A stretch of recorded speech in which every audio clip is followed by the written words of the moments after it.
Amigos, amigas, ¿cómo les va? Muy, pero muy buena tarde tengan todos ustedes. Estamos en Notivideo Zacatecas en este martes 14 de abril del año 2015, con el gusto de poder llegar hasta usted con los comentarios, el análisis de lo más relevante que está aconteciendo en Zacatecas, México, el mundo, por supuesto, tratando de establecer una línea de comunicación a través de las distintas redes sociales y de todas las formas de comunicación en la que usted puede acceder a este espacio de análisis, de comentarios y por supuesto de reflexión que tiene o se adereza con y se enriquece por supuesto con los comentarios, las observaciones que usted nos hace como todos los días. El día de hoy queremos enviar un saludo muy especial, ya nos están reclamando que hemos saludado a la gente en Nevada, en Texas, en Illinois, y que no hemos tomado mucho en consideración a la creciente audiencia que tenemos en el estado de California, donde zacatecanos que radican allende las fronteras están particularmente en ciudades como San José, San Diego, San Antonio está en Texas, San Francisco y Los Ángeles, así como en la capital de California, en Sacramento. Les enviamos un saludo muy especial, por supuesto, y muchas gracias por estar de aquel lado siguiendo lo más relevante de lo que acontece en su tierra pequeña. Aquí le estamos dando énfasis a muchos elementos que poco a poco iremos dejando de ser muy localistas para analizar perspectivas de carácter nacional, de carácter global, que seguramente son del interés de mucha gente. Por supuesto, entremos en materia. Aquí en Zacatecas, hoy le queremos dar a conocer que, mire, hay datos que queremos cuadrar precisamente derivado de una circunstancia que me parece digna de análisis y que no se toma en cuenta luego a la hora de la reflexión. Mire, hay un análisis elaborado muy recientemente por el Instituto Nacional para la Evaluación de la Educación en México, que reveló que la crisis educativa del país nace en las escuelas normales, pues 3 de cada 5 que estudian para ser profesores, es decir, el 78,000 jóvenes, provienen de familias cuyos ingresos económicos están por debajo de la línea de bienestar mínimo definida por el Consejo Nacional de Evaluación de la Política de Desarrollo Social. De acuerdo con el informe 2015, los docentes en México, así se titula este informe, entregado al Senado, 60% de los egresados de escuelas normales del país carece del perfil idóneo para ser maestro. Fíjese usted, 6 de cada 10 que estudian para ser profesores no tienen el perfil. Y bueno, acompañada por los integrantes de la Junta de Gobierno del INE, Silvia Schmelkes, presidenta del Instituto Nacional para la Evaluación de la Educación, solicitó a los senadores crear programas de apoyo económico para jóvenes de las normales. Estos alumnos, dijo, vienen de sistemas educativos más deficientes, probablemente de una escuela indígena o de una escuela rural pequeña o de un curso comunitario, de una telesecundaria o de un telebachillerato. Entonces tienen mayores dificultades para el éxito académico dentro de las normales. Y bueno, bajo esa perspectiva, de acuerdo con este dato, el 59% de la población estudiantil de las escuelas normales pues vive en la pobreza y extrema, que es lo más grave en este escenario, donde la verdad le doy los datos. Por ejemplo, para mejorar la calidad de la enseñanza hay que atender la preparación de los maestros, y ya le decíamos, por ejemplo, de acuerdo con los datos del Coneval, que es el Consejo Nacional para la Evaluación del Desarrollo Social, la línea de bienestar mínimo se basa en el valor de la canasta alimentaria, y que bueno, lamentablemente ahí para febrero las zonas urbanas fue de 1,268 pesos máximos y en las zonas rurales de 887, lo cual implica 42.2 pesos diarios en las grandes ciudades y 29.50 pesos diarios en las zonas rurales. Bajo esa perspectiva, los jóvenes llegan sin un nivel de desarrollo óptimo a estudiar, y esto genera lo que usted y yo conocemos. Lamentablemente, la situación en la formación no es la más óptima ni la más idónea. Por lo tanto, la preparación con la que egresan, 6 de cada 10 salen sin el perfil adecuado. Y si a esto le agrega que en México, y particularmente en Zacatecas, el día de mañana se emitirán las convocatorias para el examen de oposición para ingresar al servicio profesional docente. Y bueno, yo le puedo decir que si el Instituto Nacional para la Evaluación de la Educación nos dice que los que ingresan, de cada 10 que ingresan, o que egresan, en todo caso, de las escuelas normales con la carrera de profesor, y fueron formados para ello, 6 de esos 10 no egresan con el perfil idóneo, no están adecuados para ser profesores. Ahora mire usted, el subsecretario de Educación Básica y Normal de la Secretaría de Educación en Zacatecas refiere el día de hoy en una publicación que dentistas, químicos, filósofos y una amplia gama de profesionistas podrán concursar por una plaza definitiva en el servicio profesional docente. Entonces, si los que fueron formados para ser profesores no tienen el perfil, la pregunta es, ¿un dentista, un químico farmacobiólogo, un filósofo, un abogado, un contador público, podrá tener, después de solamente pasar un examen para ingresar al servicio profesional docente, la calidad académica y el perfil adecuado para darle la educación a los distintos grados de la educación básica en este país? Me parece que no, pero bueno, no se les puede decir que no porque la ley lo permite ahora. Y bueno, dice el subsecretario Ubaldo Ávila que el incrementar el universo de aspirantes permitirá seleccionar a los maestros mejores que ayuden a que la educación pública sea de calidad. Insisto en ello, si un profesor que fue formado no tiene el perfil para ser profesor, entonces imaginemos si un dentista, si un químico, si un abogado, si un contador público tendrá el perfil adecuado para ser profesor. Me parece que no. Y además indica que los profesionistas podrán aspirar a impartir clases en secundarias y telesecundarias. A final de cuentas es lo mismo. Un profesor de historia no necesariamente, para ser profesor de secundaria, no necesariamente tiene que ser un profesor de historia, de acuerdo. Sin embargo, la ley lo permite. Un abogado, o un humanista, o un politólogo, no necesariamente va a conocer de historia y de manera adecuada, pero podrá tener o podrá saberlo, pero las herramientas técnico-pedagógicas de la enseñanza-aprendizaje no las va a tener. Ese es el grave problema. Y bueno, la pregunta es, ¿este examen verdaderamente permite seleccionar a los mejores? ¿Se publica y se contrata? Si hay 33 plazas, ¿se contrata a los mejores 33 lugares? Me parece que no. Eso es el problema. Y bueno, a final de cuentas, ahí queda la reflexión. El Instituto Nacional para la Evaluación de la Educación pone énfasis y el dedo en la llaga en un elemento que seguramente no está siendo considerado y que vale la pena, porque al final del camino el tema central tiene que ver con la base medular que hoy le afecta a la sociedad mexicana.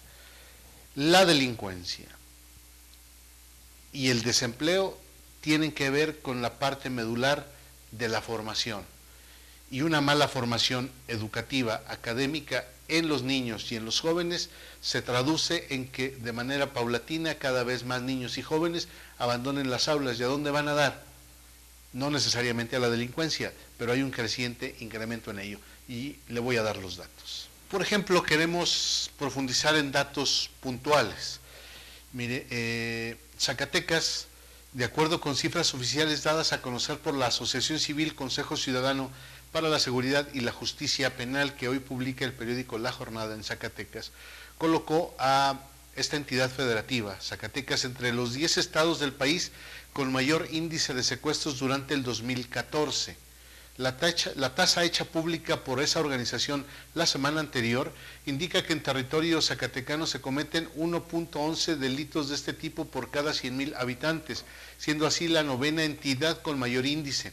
Por debajo en el listado de los 10 estados con peores cifras En este sentido se encuentra solamente Oaxaca, mientras que en los primeros lugares están Tamaulipas con 16.18 secuestros por cada 100,000, Morelos con 6.92, Tabasco con 4.48, Guerrero y Veracruz con 3.66 y 1.99 respectivamente.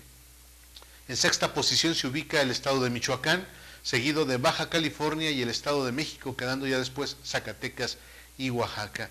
En cuanto a los actores delincuenciales que cometen estos delitos, en el informe se expone que, por ejemplo, en Nuevo León, Oaxaca, Coahuila, Baja California, Puebla, Chihuahua, Sinaloa, Zacatecas, Durango, San Luis Potosí, Guanajuato, Quintana Roo, los grandes grupos criminales tienen injerencia en parte de los secuestros, o bien son obra de bandas que en algún momento fueron parte de los cárteles delincuenciales.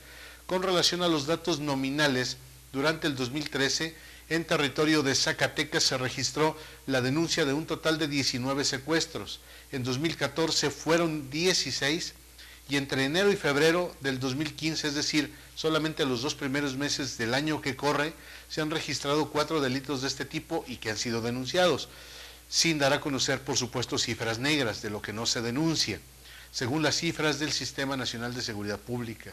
Los datos ofrecidos por la asociación se suman a los vertidos por otras organizaciones como el Instituto de Economía y Paz, el cual refiere en su informe sobre el Índice de Paz en México 2015, que Zacatecas empeoró en los últimos 11 años 21% en su nivel de paz. Este indicador se deriva de analizar los datos que arrojan las instancias oficiales, como el propio Sistema Nacional de Seguridad Pública, en cuanto a las tasas de homicidios, de delitos violentos y con arma de fuego, de personas encarceladas y de delitos como la extorsión cometidos por cada 100,000 habitantes. Esto solamente es un segmento del tema delincuencial que estamos viendo por una parte. Pero por otro lado, mire, de repente ya no entiendo, y vale la pena, ahorita retomaré algunos elementos que dábamos cuenta y que citábamos el día de ayer, pero por ejemplo, el Centro de Integración Juvenil en Zacatecas da a conocer que esta entidad federativa es un estado alcohólico, según lo aseguró Pedro Rodríguez de la Torre, director de los Centros de Integración Juvenil en Zacatecas, y esta característica que se ha ido agravando en los últimos años afecta ya en gran medida al ámbito laboral. Al concluir la presentación del libro Prevención Integral del Consumo de Drogas en los Centros de Trabajo, elaborado por la asociación que integra los Centros de Integración Juvenil y la Delegación Estatal de la Cámara Nacional de la Industria de la Transformación, la Canacintra, se expuso que un dato que preocupa en Jerez, por ejemplo, un pueblo mágico que acaba de pasar su feria, es lo relacionado con las adicciones y los centros de trabajo. En los días previos al inicio de la feria en este municipio, hay empresas en las que se registran entre 20 y 25% de renuncias en su plantilla de trabajadores, debido a que estos buscan enfocarse durante esos días en el consumo del alcohol principalmente. La organización de eventos sociales y festejos por parte de las propias autoridades, según explica el director de los Centros de Integración Juvenil, en muchas ocasiones han perdido su sentido inicial de tradición para convertirse en excusas para consumir drogas tanto legales como ilegales. Después viene el clima de permisividad que envuelve las festividades, la pérdida de conciencia del riesgo de consumir sustancias nocivas y las condiciones de pobreza en muchas colonias que indudablemente están afectando. Por lo tanto, hay pacientes que se atienden en Zacatecas. 86% de los pacientes que atiende el Centro de Integración Juvenil en Zacatecas tiene problemas con la marihuana frente al 83% nacional. Y respecto a la cocaína, la cifra estatal es de 46%, mientras que en el resto del país es de 34.7%. Con relación a otras drogas no permisivas como el crack, la cifra en Zacatecas es de 20%, siendo la general del 19.6%, y por último, al hablar de los benzodiazepinas, es decir, los psicotrópicos, es que es 19.3% lo consume en territorio zacatecano y a nivel nacional es del 14%. Todo ello va emparejado o va sumido en un proceso que de manera natural tiene que ver con lo que veíamos al inicio en esta emisión, la educación. Y si tenemos a profesores que no tienen el perfil para impartir la clase y formar a los niños, muchos de esos graves problemas repercuten en estas cifras y en estas estadísticas que lamentablemente hoy las vemos crecientes en Zacatecas. Y bajo esta perspectiva, con todos estos datos que hasta cierto punto yo los calificaría, como en buena medida calificó ayer el secretario de Finanzas, las finanzas de los municipios de alarmantes, es que hoy, en medio de las campañas políticas de los candidatos a diputados federales de los distintos partidos políticos, y hablo de todos, sin excepción, están ausentes los debates de estos grandes temas, o en los debates no aparecen estos grandes temas. Para empezar, no hay debates, y no debates tú a tú, en debates de ideas y confrontaciones que se pueden dar entre candidatos. Hablo del debate global que se pone en la mesa de la discusión como propuesta de qué va a hacer cada candidato para llegar a la Cámara de Diputados y proponer alternativas de solución a estos grandes problemas que estamos viendo, en el tema de la formación docente, en el tema de la educación, en el tema de cada vez más y mejores capacitados en la formación de los niños y jóvenes de este país. No vemos tampoco propuestas claras y contundentes de ningún candidato que nos diga cómo va a entrar a la resolución de estos graves problemas de consumo de bebidas alcohólicas, de sustancias prohibidas, de uso de psicotrópicos. No vemos políticas claras que un candidato vaya a proponer de manera reiterada y puntual como la alternativa para que se haga ley en la Cámara de Diputados y se genere políticas públicas en los distintos gobiernos federal, estatales y municipales como medidas de atención que vayan disminuyendo estas graves estadísticas, que no los digo yo, no los dice quien las publica a través del periódico La Jornada, las dice una organización muy puntual y muy clara. El problema no es la existencia de esto, sino qué se está haciendo para combatir. Y por otro lado, en el tema de lo más grave, lo que usted y yo perseguimos como propio, pues es cuando ya le pega al patrimonio de las familias, en el tema de la seguridad. Y bueno, no hemos visto una sola propuesta de ningún candidato. Eso es lo que está ausente y verdaderamente lo sentimos con mucha tristeza aquí y allá donde usted se encuentra y nos vea, que triste y lamentablemente en la política de este país, en la política de los partidos políticos, pareciera que los ciudadanos que vivimos cotidianamente estos grandes asuntos, estos grandes temas como problema, no vemos por dónde venga una alternativa de solución. Es lo más triste y es lo más lamentable. Así llegamos al final de esta emisión en Notivideo Zacatecas. Yo le quiero agradecer a usted que nos ve, que nos escucha, que nos sigue a través de los distintos espacios. Lo invitamos a que nos siga a través del hashtag Palabra de Caballero y quédese con nosotros de manera reiterada y frecuente. Síganos a través del Facebook, a través del Twitter. Estamos para usted en las distintas redes sociales. Gracias por su compañía, Rogelio Ríos Treto, a Carlos Mendoza, bajo la conducción y dirección de Pepe Reveles, y yo le agradezco como siempre el favor de su compañía. Pásela muy bien, nos vemos, nos escuchamos el día de mañana. Muy buena tarde.